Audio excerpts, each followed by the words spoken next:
Hello and good evening, and welcome to BBC News. Tonight we will be discussing the independence movement in Kenya. Now, to field reporter Matthew Everett.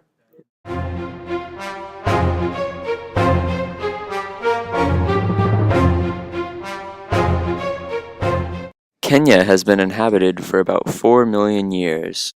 The first Europeans to explore Kenya were German and British missionaries. The Imperial East Africa Company first explored the coastal area in 1880.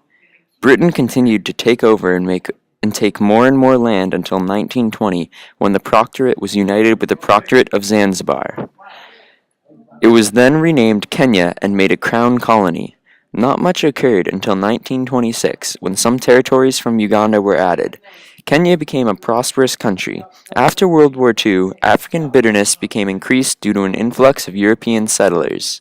In 1947, Jomo Kenyatta became president. Several years later, Kenyatta was found guilty of managing Mau Mau, a secret society of young King'utu militiants.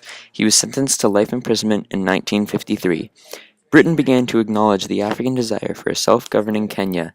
In 1961, Kenyatta was freed to attend constitutional talks in London. Although he had been imprisoned during the 1950s, African politicians had continued to regard him as the national leader.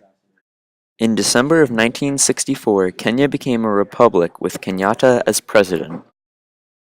And now back to you, Kevin. The garden party at Government House was an informal goodbye to British rule in Kenya. Jomo Kenyatta presents some of the guests to the Duke.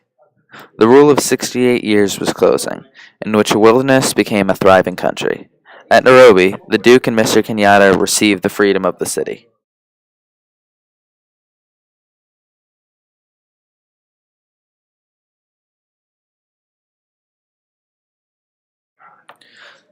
The documents were reviewed and signed by both parties, and Kenya had become an independent nation. The papers were handed over, and you could see the crowd of now Kenyans rejoice at their independence.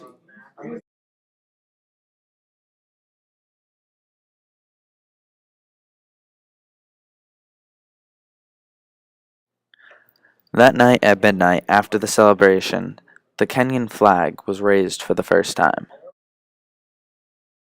Finally, the Kenyans were no longer under British rule and had their own flag to show it.